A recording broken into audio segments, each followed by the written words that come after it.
आप लोग क्यों नहीं डाले थे एलपी को डाले थे आप? ठीक किए नहीं डाले। इस बार सबका जो है कमजोर लोगों का सबका नौकरी हो जाएगा। हैं? बाप रे बाप। चलिए देखते हैं। सबसे पहले जो है बहुत प्यारा सा क्वेश्चन, ये क्वेश्चन आएगा मेरे एग्जाम में।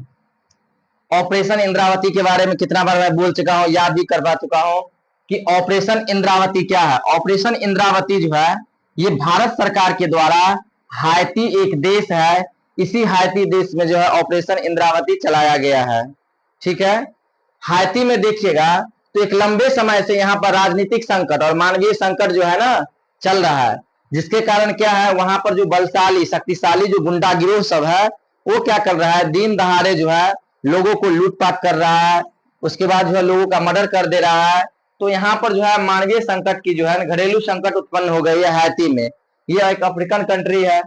तो यहाँ से क्या किया गया है, जो भारतीय लोग यहाँ पर रहते हैं इन भारतीय लोगों को वहां से निकालने के लिए, सुरक्षित निकालने के लिए एक ऑपरेशन चलाया गया है भारत सरकार के द्वारा, जिसका नाम रखा गया है ऑपरेशन इंद्रावती। और मैं बोलता हूं याद करने के लिए, इंद्र भगवान हाथी पर बैठे रहते हैं, इसीलिए जो है इंद्रावती कहाँ चलाया गया, हाथी में। ठीक है, याद रखिएगा।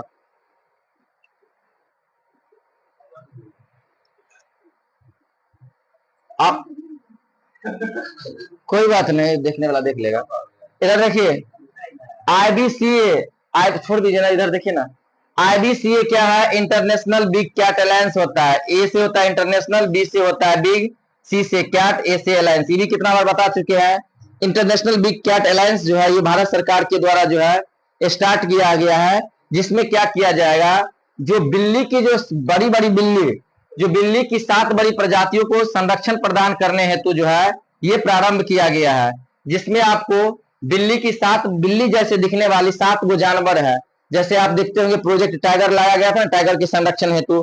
प्रोजेक्ट हाथी लाया गया था 1992 में, हाथी के संरक्षण हेतु। उसके बाद प्रोजेक्ट जो है ये गिद्ध संरक्षण परियोजना लाया गया था, गिद्धों के संरक्षण हेतु 2006 में। तो उसी तरह जो है ना इंटरनेशनल बिग कैट अलायंस भी लाया गया है बड़ी बिल्ली के 7 प्रजातियों को बचाने के लिए 2024 में।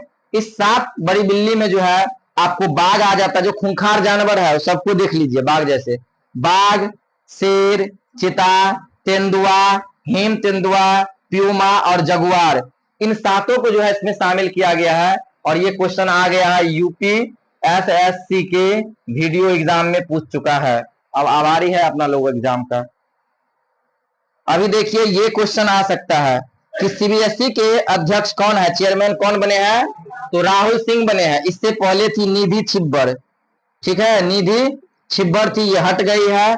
अब बना है कौन, राहुल सिंह। बहुत दिन से निधि छिब्बर थी, इसीलिए क्वेश्चन आ सकता है कि जो सीबीएसई के अध्यक्ष कौन है, तो राहुल सिंह। फिर देखिएगा ये एसटी की मैं बात कर रहा हूं, सॉरी एससी की। राष्ट्रीय अनुसूचित जाति के आयोग के अध्यक्ष कौन है, तो अध्यक्ष कौन है इसका, किशोर मकवाना। कौन है, किशोर मकवाना। कौन है, किशोर मकवाना। आप देखिएगा राष्ट्रीय अनुसूचित जाति आयोग का गठन जो है वह 338 आर्टिकल के तहत किया गया है। किसके तहत, 338 अनुच्छेद के तहत राष्ट्रीय अनुसूचित जाति आयोग का गठन किया गया है। अब आते हैं, जैसे आप लोग कल बताए थे ना एक शक्ति नामक सैन्य अभ्यास, मैं बोला था क्या कि एक शक्ति नामक सैन्य अभ्यास जो है 2 देशों के बीच में संपन्न हुआ था। एक तरफ था फ्रांस, एक तरफ था भारत, और जो जगह जो था वह था मेघालय के उमरोई।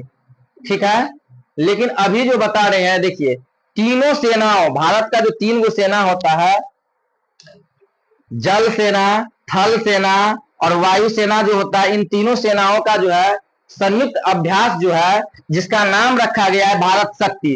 क्योंकि तीनों सेना के तीनों ही जो है, जल सेना, थल सेना, वायु सेना ही मिलकर भारत की शक्ति है, शक्ति है ना। तो इसीलिए इसका नाम ही रख दिया गया है क्या, भारत शक्ति सैन्य अभ्यास 2024 जो है ये राजस्थान के पोखरण में संपन्न हुआ है। कहां पर हुआ है, राजस्थान के पोखरण में। तो भारत शक्ति, डायरेक्टिव पूछ देगा शक्ति सैन्य अभ्यास, तो ये नहीं, यही मार दीजिएगा।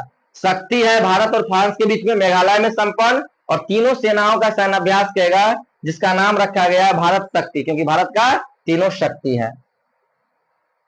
अब आते हैं समुद्र लक्ष्मण। ये समुद्र लक्ष्मण जो है ना सैन्य अभ्यास है 2024 का, जिसमें 2 देश शामिल है इस अभ्यास में, एक तरफ भारत, एक तरफ मलेशिया। और ये जो है दोनों मिलकर जो है सैन्य अभ्यास किया है, लक्ष्मण नामक सैन्य अभ्यास, ये विशाखापत्तनम में किया है। कहां पे किया है? विशाखापत्तनम में किया है। और जैसे ही लक्ष्मण देखिएगा, विशाखापत्तनम जो है ना ये भारत की सबसे गहरी बंदरगाह है। क्या है? भारत के सबसे गहरी बंदरगाह है। गहरी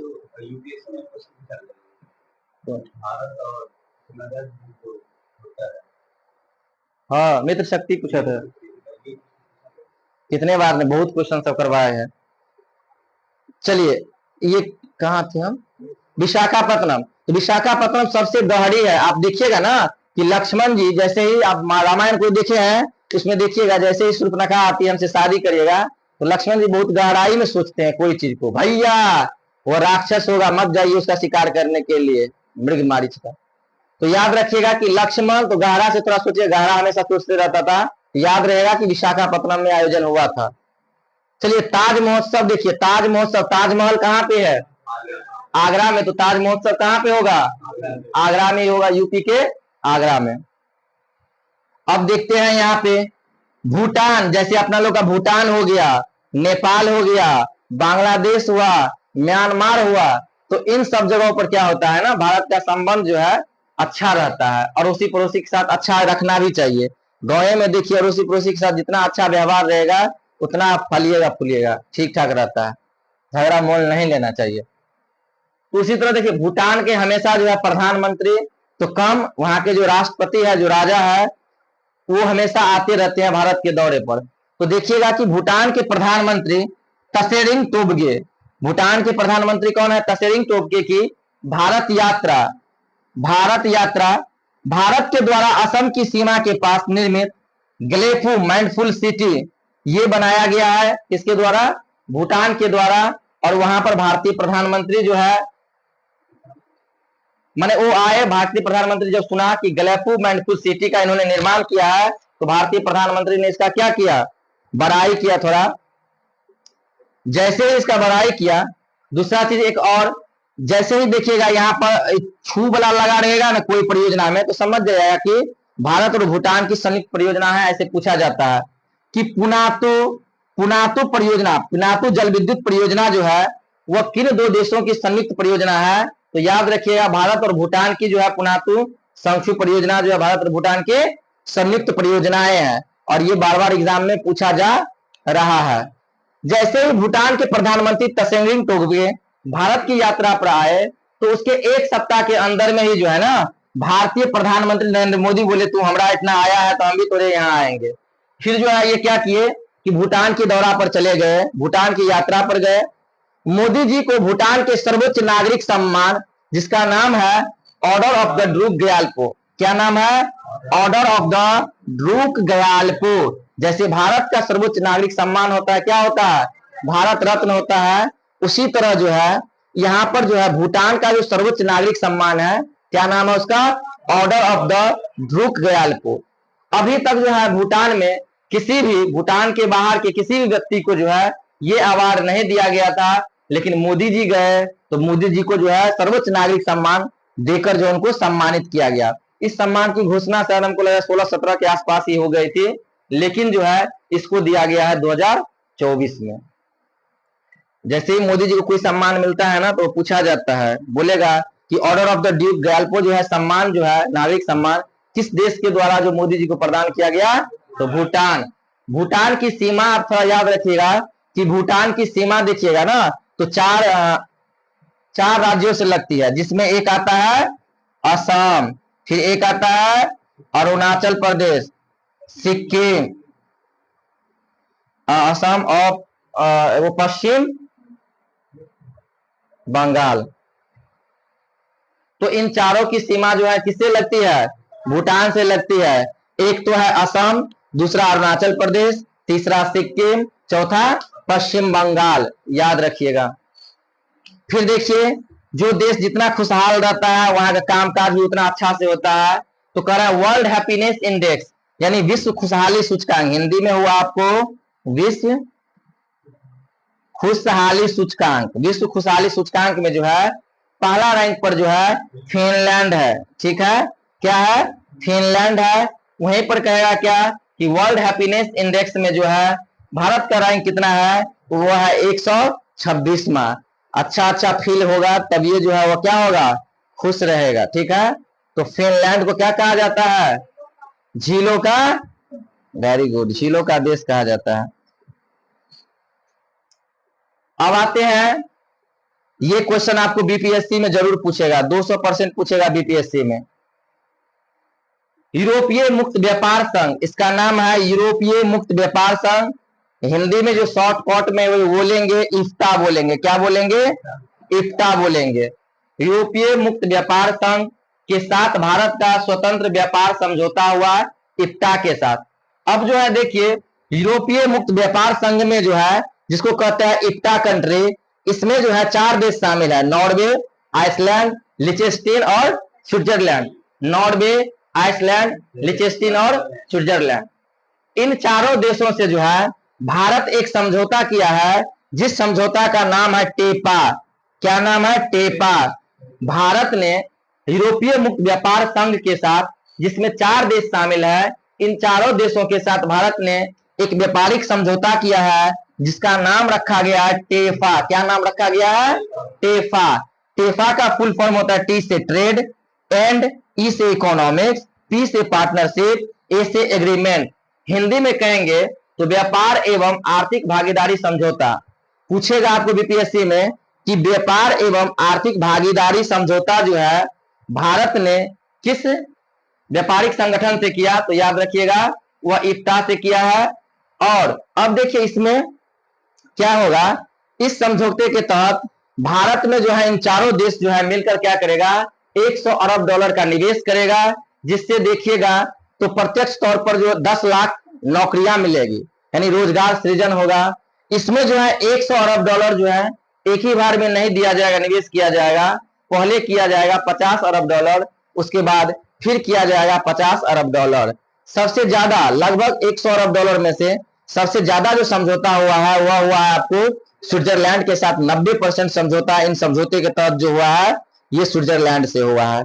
ठीक है, इसके तहत क्या करेगा कि भारत जो है आयात शुल्क और जो होते हैं उनको थोड़ा कम करेगा। ठीक, इन देशों के साथ ये जो है आपको देख रहे हैं इफ्ता संघ, तो इफ्ता संघ ने इसकी अनुमति दे दी है कि चलिए आप भारत के साथ जो है समझौता जो कर लिया टेफा नाम से, ठीक है, लेकिन इन सभी देश का अपना भी संसद है, तो वहां से अनुमोदन लेगा, उसके बाद इस समझौते को लागू करेगा। इसको लागू होने में अभी लगभग साल भर लगेगा। ठीक है, लेकिन समझौता हो चुका है। याद हुआ? विश्व सुंदरी मिस वर्ल्ड, लड़कियां सब जो है वो ध्यान दे, मिस वर्ल्ड 2023 जो है ये क्रिस्टिना पिस्कोवा बनी है, जो चेक गणराज्य की है, ये मिस वर्ल्ड बनी है। भारत की तरफ से जो है कोई पहली बार कोई महिला जो है मिस वर्ल्ड का खिताब जीती थी, जिसका नाम था, क्या नाम था? रीता फारिया। क्या नाम था? रीता फारिया। याद रखिएगा। क्या हुआ? क्या?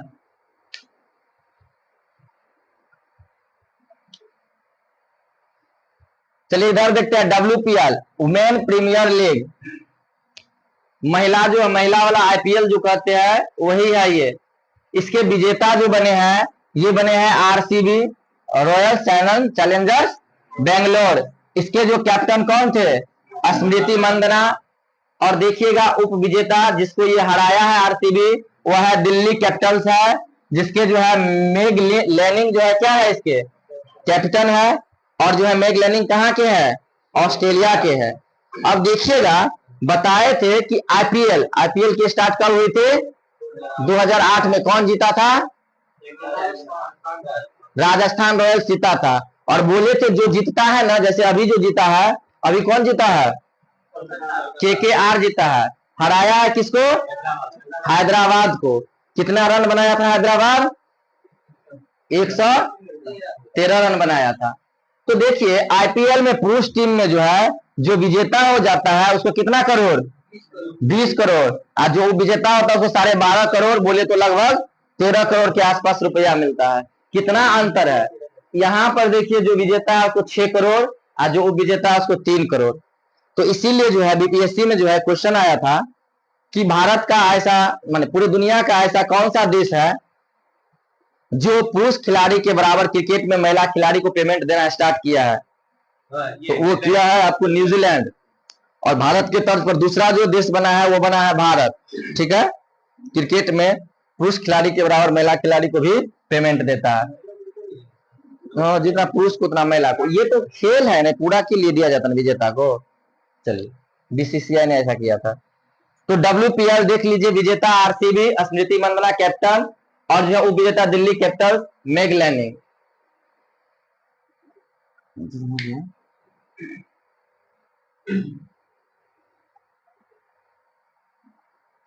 चलिए इधर देखते हैं। एक तो बता है ये प्रिट्जर अवार्ड है। क्या है? Pritzker award. आर्किटेक्चर क्षेत्र से संबंधित है, वास्तुकला क्षेत्र से संबंधित है। जो कोई जो है देखते हैं ना, कोई मूर्ति बना देता है, कोई बालुए से मूर्ति बना देता है, कुछ बना देता है। तो आर्किटेक्चर के क्षेत्र में जो दुनिया का सबसे बड़ा अवार्ड जो है, जिसका नाम है प्रिट्जर अवार्ड। एक आप लोग पढ़े थे पुलित्जर अवार्ड, पुलित्जर अवार्ड। ये पत्रकारिता से संबंधित है, पत्रकारिता से संबंधित है। लेकिन प्रिट्जर अवार्ड आर्किटेक्चर से संबंधित है, वस्तुकला से। इस बार जो दिया गया प्रिट्जर अवार्ड 2024, ये रिकेन यामामोटो को दिया गया है और ये जापान के है। कहाँ के है? जापान के। प्रिट्जर अवार्ड 2024 किसे दिया गया है? यामामोटो को दिया गया है। और ये कहाँ के है? जापान के हैं। पढ़बै छियै तो वह आवाज से उठ जाइ छै कि स्मार्ट लगे छियै। चलिए सुनिए, गणित के क्षेत्र के सबसे बड़ा पुरस्कार, जैसे गणित में कोई फॉर्मूला और कुछ डिस्कवर किया तो उसके लिए जो है आपको गणित के क्षेत्र में भी अवार्ड दिया जाता है, जिसका नाम है एबल अवार्ड। ऐसा कहा जाता है कि एबल अवार्ड जो है ना, वो गणित का नोबेल पुरस्कार के तौर पर दिया जाता है। ठीक है, नोबेल पुरस्कार से तुलना करके ये दिया जाता है। पूछा जाता है कि गणित का नोबेल पुरस्कार किस अवार्ड को कहा जाता है, पूछा गया है प्रीवियस ईयर में, तो एबल अवार्ड को। अब देखिए गणित का एबल अवार्ड जो दिया गया 2024 मिशेल तालाग्रांड को। याद रखिएगा, गणित में लड़की सब कमजोर रहती है, जैसे ही गणित दो उसके मुंह पे ताला लग जाता है, याद करने के लिए तालाग्रांड। और ये कहाँ का है? फ्रांस का है। कहाँ का है? फ्रांस का है। लिखा गया है कि इस अवार्ड को गणित का नोबेल अवार्ड भी कहा जाता है। अब आते हैं यहाँ पर पेरिस ओलंपिक। पेरिस ओलंपिक जो 33वां ओलंपिक जो हो रहा है वह पेरिस में होगा, फ्रांस की राजधानी पेरिस में होगा। और इसका जो है ना भारतीय दल का ध्वजवाहक जो बनाया गया, जो ध्वज लेकर आगे आगे चलेगा, उसका नाम क्या है? शरत कमल अचंता नाम है। ठीक है, ये ध्वजवाहक है, भारतीय दल का ध्वजवाहक। ये पूछता है जब ऐसे ही ओलंपिक स्टार्ट होगा, पूछेगा।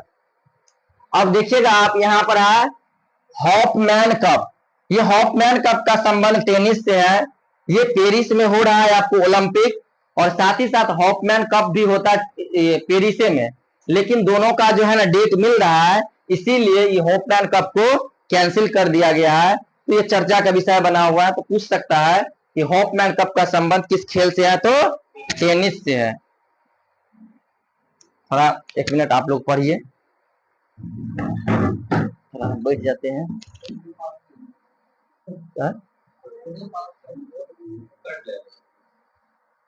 क्या चीज? रहने दीजिए ना, पॉज करिएगा, रहने दीजिए ना, ऐसे ही रहेगा। लड़की वाला थोड़ी है कि देखने के लिए आया है। जो देखना होगा आपने देखेगा। चलिए अब आते हैं कुछ पुस्तकें देख लेते हैं। जैसे ये पुस्तक जो देखिए अभी 2 एग्जाम में आ चुका है। ये पुस्तक जो है लगातार 2 एग्जाम में पूछा है, जिसको यूपीएससी कंडक्ट करवाती है। एक तो सीडीएस में आया हुआ है, एक आया है मेन यूपीएससी में। यूपीएससी 2024 में आया हुआ एक क्वेश्चन है, why Bharat matters. S Jaishankar प्रसाद, ये भारत के विदेश मंत्री है। क्या है? एस जयशंकर प्रसाद भारत के विदेश मंत्री। और फिर ये पूछेगा, अब ये हमको लग रहा है कि एक लाइन में नहीं पूछेगा, अब ये मैचिंग करवाने वाला में पूछ देगा। ठीक है, क्योंकि बहुत बार पूछ चुका है 1 लाइनर में। सीडीएस में भी एक ही लाइन में पूछा था कि कौन लिखा है, यूपीएससी में भी वैसे ही पूछा था, एक ही लाइन में पूछा था कि कौन लिखा है, 2 बार पूछ चुका है। स्मोक एंड एसेज पुस्तक के राइटर है अमिताभ घोष। कौन है? Amitav Ghosh. Smoke and ashes writer के कौन है? अमिताभ घोष है। फिर द इनेमी के राइटर कौन है? ये सब पुस्तक है, याद हो रहा है भाई? ये वाई भारत मैटर्स जो है ना, एस जयशंकर प्रसाद, जिसके पास विदेश मंत्रालय है, मंत्री है, मंत्री मोदी 3.0 में, ठीक है, एनडीए गठबंधन में इसको मंत्रालय दिया गया, विदेश मंत्री। विदेश का कोई भी कार्यभार होगा ना तो इन्हीं के थ्रू होता है। उसके बाद स्मोक एंड एसेज, ये भी पुस्तक है, इसके राइटर है अमिताभ घोष। द इनेमी के राइटर है सारा एडम्स। कौन है? सारा एडम्स। अब देखते हैं थोड़ा ट्रॉफी सब, जैसे संतोष ट्रॉफी हुआ, पूछता है बार बार इसका संबंध किससे है, तो फुटबॉल से। संतोष ट्रॉफी का किससे संबंधित है? फुटबॉल से। संतोष ट्रॉफी 2023 से 24 के विजेता, हिंदी में बोलिएगा तो इसको सेना बोला जाता है, अंग्रेजी में बोलिएगा तो सर्विसेज बोला जाता है। तो संतोष ट्रॉफी जो है ये जीता है सेना या सर्विसेज ने जीता है, किसको हराकर? गोवा टीम को हराकर। फिर देखिएगा एक और होगा रणजी ट्रॉफी, ये क्रिकेट से संबंधित है, इसमें विदेश के लोग नहीं खेलते हैं, ये घरेलू क्रिकेट है, घर के ही लोग खेलते हैं। इसमें जो है दिया जाता है, घरेलू क्रिकेट में सबसे ज्यादा रकम दिया जाता है, जिसका नाम है रणजी ट्रॉफी। 5 करोड़ रुपया की राशि दी जाती है। कितने करोड़ रुपया की? 5 करोड़। पहले कम दिया जाता था, अभी जो है जितने भी घरेलू क्रिकेट देखिएगा, विजय हजारे ट्रॉफी, देवधर ट्रॉफी, वो है वो अली कुछ ऐसे करके ट्रॉफी है वो, तो सब में राशि बढ़ा दिया है, तो हो सकता है राशि पूछ लिया जाए मिलान करने वाला में। रणजी ट्रॉफी 42वें रणजी ट्रॉफी, यानी कि 42वीं बार रणजी ट्रॉफी जो है ना, 42वां रणजी ट्रॉफी मुंबई टीम ने जीता है। कौन जीता है? मुंबई टीम ने जीता है। किसको हरा के? विदर्भ को हरा के। रंजित ट्रॉफी 2023 से 24 के विजेता कौन बने हैं? मुंबई टीम। उप विजेता कौन बने हैं? विदर्भ। कितने करोड़ की रुपया? 5 करोड़ की रुपया दिया जाता है। अब देखिएगा विश्व व्यापार संगठन, जिसको कहा जाता है डब्ल्यूटीओ, डब्ल्यूटीओ का मुख्यालय कहां पे है? जनेवा में है। डब्ल्यूटीओ का मुख्यालय जनेवा में है। याद रखिएगा कि विश्व व्यापार संगठन का जो है आपको मीटिंग कहाँ हुआ? मंत्री स्तरीय। क्या बोल रहे? कौन? विदर्भ महाराष्ट्र में। बॉर्डर कह सकते हैं, सीमा से लगता है, लेकिन महाराष्ट्र माना जाता है। डब्ल्यूटीओ का मंत्री स्तरीय मीटिंग कहाँ हुआ है? अबू धाबी में। अबू धाबी किस देश की राजधानी है? संयुक्त अरब अमीरात, जिसको कहते हैं संयुक्त अरब अमीरात, जिसको कहते हैं यूएई, इसी की जो है ये राजधानी है। यहीं पर जो है क्या हुआ है? संपन्न हुआ। क्या खोज रहे हैं? शक है कहीं पर कोनो क्वेश्चन में की? तो विदर्भ खोज रहे थे, उल्टाने लगे। कवियों ने उल्टाते थे ऐसे बुक। चलिए अब देखते हैं बाफ्टा अवार्ड। ये बाफ्टा अवार्ड जो है ना, फिल्मी दुनिया का अवार्ड है बाफ्टा अवार्ड, और लंदन में यह वितरित किया जाता है। 2024 में बाफ्टा अवार्ड जो दिया गया है सर्वश्रेष्ठ फिल्म का दर्जा, वो ओपेनहाइमर को दिया गया है। फिर सर्वश्रेष्ठ अभिनेता जो है वह किलियन मर्फी साहब है। सर्वश्रेष्ठ अभिनेत्री जो है एम्मा स्टोन है। ठीक है, इसको थोड़ा याद रखिएगा, इतना इंपॉर्टेंट नहीं है। अब देखिए यहाँ पर अखिल भारतीय शतरंज महासंघ के अध्यक्ष, अखिल भारतीय शतरंज महासंघ के अध्यक्ष है नितिन नारंग है। कौन है? नितिन नारंग साहब है। अब आपको बताया है कितने बार कि शतरंज से जो है ना पूछा था, जैसे पूछा था पीटी में कि जी आकाश का संबंध किससे है? शतरंज से। उसी तरह आर वैशाली का संबंध किससे है? शतरंज से। जी गुकेश का संबंध किससे है? जी गुकेश भी, जी आकाश भी है, डी गुकेश भी है। डी गुकेश का संबंध किससे है? शतरंज से। डी गुकेश तो फाइड माने विश्व शतरंज चैंपियनशिप भी खेलेगा। ठीक है, इसके साथ डिंग लरेन के साथ खेलेगा, क्वालिफाई कर लिया है वो। किधर थे? तो ये क्वेश्चन सब जो है आपको आएगा। एगो और होगा कहीं पर, हाँ, ये भी बहुत अच्छा क्वेश्चन है कि भारतीय पैरा ओलंपिक समिति के जो विकलांग लोग जो खेलते हैं, दिव्यांग लोग जो खेलते हैं, उनके लिए पैरा ओलंपिक खेल होता है। भारतीय पैरा ओलंपिक समिति के अध्यक्ष जो है देवेंद्र झंझरिया को बनाया गया है। और ये देवेंद्र झंझरिया का संबंध किससे है? भाला फेंक से है, जेवलिन थ्रो से है। किससे है? भाला फेंक से, देवेंद्र झंझरिया का। और देखिए कौन इधर?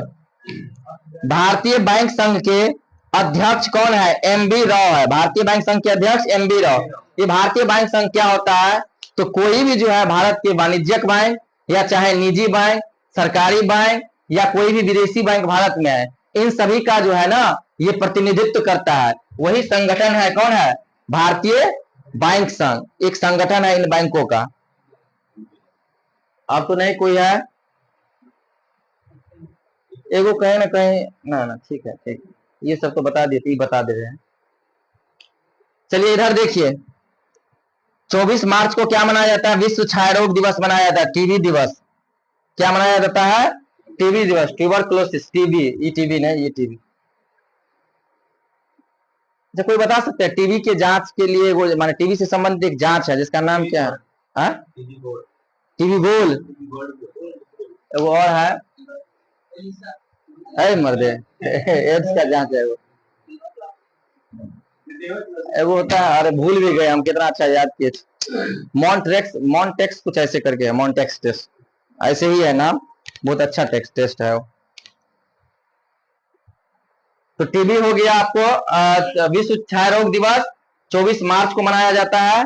फिर 26 मार्च को देखिएगा, बांग्लादेश जो पूर्वी पाकिस्तान जो स्वतंत्र हो गया था बांग्लादेश में 16 दिसंबर 1971 को मुक्तवाहिनी सेना के द्वारा।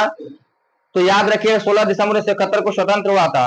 पूर्वी पाकिस्तान जो था वह जो था मुस्लिम बाहुल क्षेत्र था, उसको तोड़ करके बांग्लादेश में कन्वर्ट कर दिया गया भारत के द्वारा। लेकिन 26 मार्च को बांग्लादेश अपना स्वतंत्रता दिवस मनाता है। 3 मार्च को देखिएगा विश्व वन्यजीव दिवस मनाया जाता है।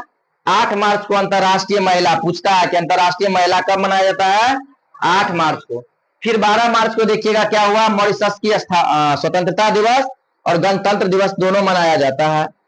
14 मार्च को पाई बराबर जो 22/7 लिखते हैं, ठीक है, ये 22/7 क्या है? परिमेय संख्या की अपरिमेय संख्या, परिमेय संख्या है। और पाई क्या है? अपरिमेय संख्या। तो देखिए 14 मार्च को जो है पाई दिवस मनाया जाता है। गणित पढ़ते हैं तो याद रहना चाहिए। फिर 15 मार्च को क्या मनाया जाता है? विश्व उपभोक्ता दिवस मनाया जाता है। क्या मनाया जाता है? विश्व उपभोक्ता दिवस मनाया जाता है 15 मार्च को। फिर देखिएगा 16 मार्च को ही जो है क्या हुआ था? कोरोना का वैक्सीन लगना जो है ना स्टार्ट किया।